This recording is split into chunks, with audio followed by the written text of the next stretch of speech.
खुलुमबाय गोजोन फुंबिलिनि बयनिसिमबो गाहाम हामलायथि बावहरनाय थालायबाय नोंथांमोनखौ आंनि चेनेलाव फिन खेबसेबाव बरायग्रोबाय आसा खालामो बयबो मोजाङैनो दङ नोंथांमोननि थाखाय आं गोदान मोनसे खौरां लानानै फैबावलायबाय अननानै भिडिअखौ जोबजासिम नायलांदो।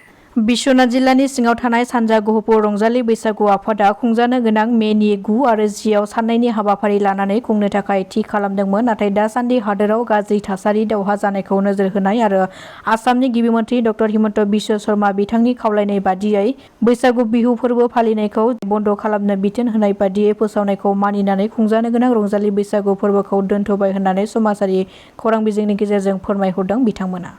कक्राझार जिल्ला जेलाव सासे आन्डार ट्रायल कैदिया गावनि जिउखौ फोजोबनानै लादों। मिथिनो हानाय बादिब्ला जिउ फोजोबना लानाय सुबुङा 47 बोसोर बैसोनिमोन आरो बिथाङा जेल सिङावनो फासि नांनानै गावनि जिउखौ फोजोबनानै लादों। बे जाथाया थांनाय 8 मे बृहस्पतिबारखालि हर गेजेरनि समाव सोमजिदों। गावखौ फोजोबना लानाय कैदिया चिरां जिल्लानि सोनाब खाथालपारा गामिनि थागिबि नकुल मण्डल होननानै सिनायथिनो हादों। नाथाय बे जाथाया पुलिसफोर थानायावनो माबोरै बिदि जेल सिङाव जिउ फोजोबनानै लानो हाखो बेनि सायाव गोख्रों अजद दैखांदों नखरनि सोद्रोमाफ्रा।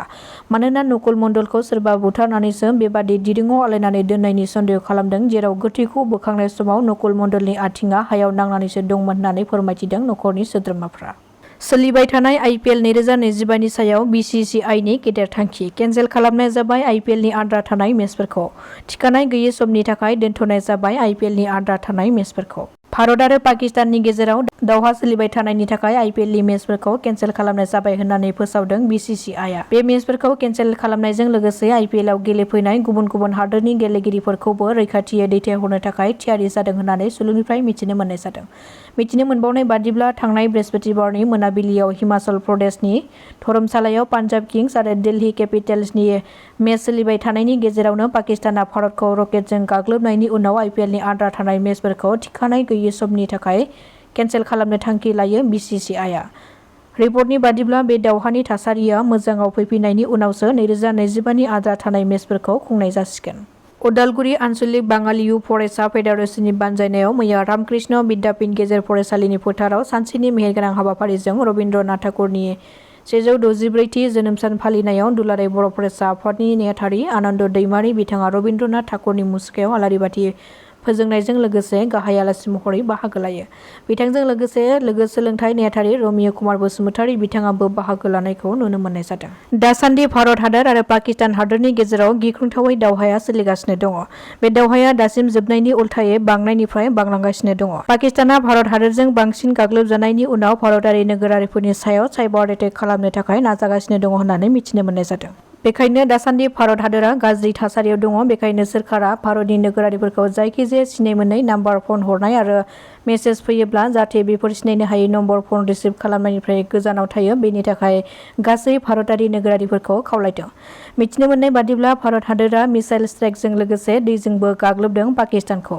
पाकिस्ताना दैबानानि जेंनाजोंबो भुगिनो गोनां जादों। भारतआ पाकिस्तानाव अपारेशन सिन्दुरजों गाग्लोबखांनायनि उनाव सालाल बान्दोनि मोनथाम दरखंखौबो खेवनानै होदों जायनि जाहोनाव पाकिस्तानाव दैया लोमसावहैनानै दैबाना जादों।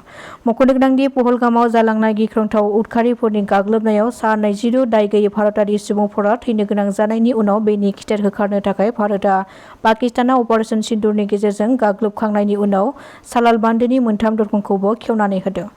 पाकिस्ताना भारतखौ माखासे ड्रनजों गाग्लोबहरदों नाथाय पाकिस्ताना ड्रनजों गाग्लोबहरदोंमोनब्लाबो जेबो खहा खालामनो हायाखै भारतखौ।